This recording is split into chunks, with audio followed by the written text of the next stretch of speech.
Basically, the thing is, when you think about it, I mean, off the top of my head, what I'm trying to say is that it could be a good idea to consider probably, well, actually, I mean, anyway.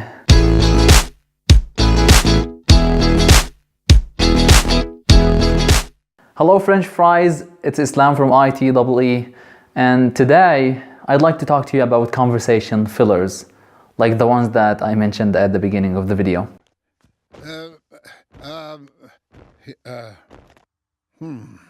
I remember that one time I had a roommate.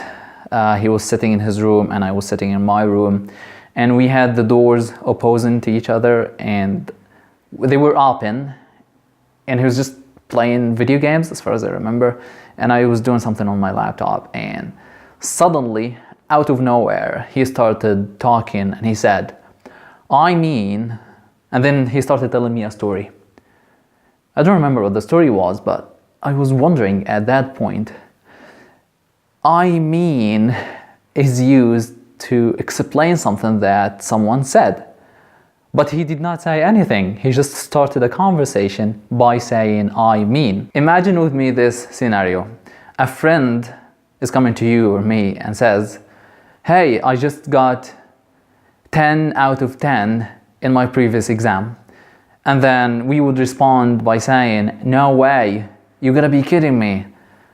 The other person would be like, no, that is true, look. And then they show us the score that they got.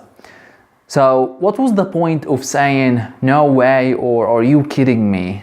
What is the meaning that that sentence added to the conversation? Conversation fillers are there to fill silence in any conversation. In the scenario that we have given, a friend is talking about the score that they got in the exam.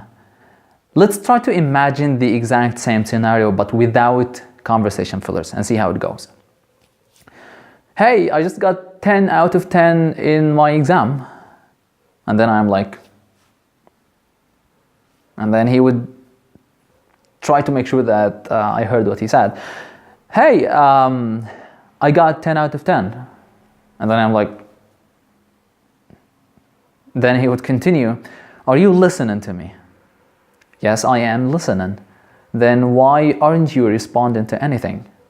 So basically what they understood is that we are not paying attention, or maybe we didn't hear what they said. So there is a reason. There are a few different reasons to using conversation fillers, and I will be listing some of those reasons, and I've got 5 reasons for you to use conversation fillers in conversations. Weird. Reason number 5.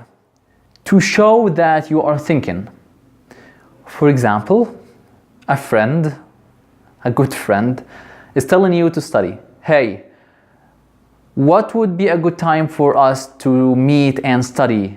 How about tomorrow at 10 a.m.? And then the response would be, well, hold on, can we make it 11 a.m.? I am a little busy at 10. So saying well and you know, you are basically telling the other person that you are thinking about the question that they asked. Number 4, to make less harsh statements.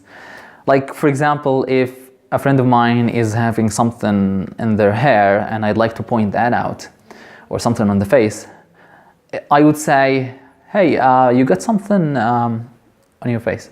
Number 3, to make strong expression. For example, and I get that a lot, Islam, you are short. Actually, I am not. Number 2, to buy time. For example, I am taking a train at 11 a.m. and in the train station I met one of my friends and he started talking to me, and now it is 10:59 and he asked me a question that I'd rather not answer, or maybe I don't know the answer to. So I could say like, well, I mean, like, you know, it's train time, I gotta go, I'll see you later. And then bye-bye. One other benefit of buying time is very similar to point number 5 that we just mentioned. When you buy time, you have more time to think, to give a proper response to a question that you are asked. Number 1, and this one is really important, conversation fillers are used to include the listener, the person that we are talking with, in the conversation. For example, the phrase "you know." Maybe I am speaking with someone who ran a very long distance, a marathon, for example, and we are talking about running long distances. So I would say, yesterday I ran 12 kilometers, and you know how difficult it is to run 12 kilometers. They can relate to what I am saying. They are engaged, they are included in the conversation. There are other phrases that can be used to include the other person in the conversation. Examples could be, you know, you see, as you may have guessed, you may relate to that point, as you may have experienced it before, etc. Generally speaking, avoid silence by using conversation fillers. Conversation fillers make you sound more fluent.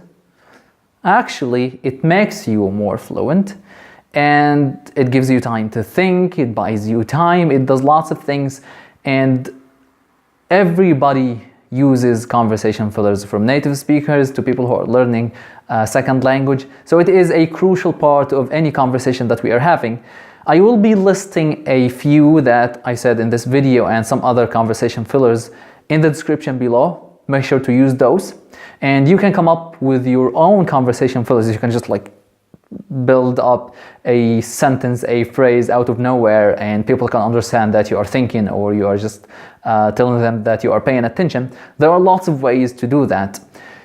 The other way around is that instead of reading what the conversation fillers are, watch a video or watch a TV show or a movie, and then try to pick up on conversation fillers in that movie. That way you can relate to how and when to use that exact conversation filler.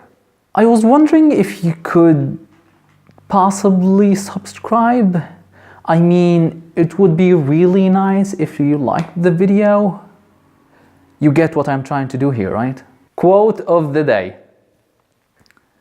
You know, hope is a mistake. If you can't fix what's broken, you will go insane. This movie is very famous. Can you guess which movie that is? Let me know in the comments below, and that's all for today. Thank you so much for watching, and until next time, Jane.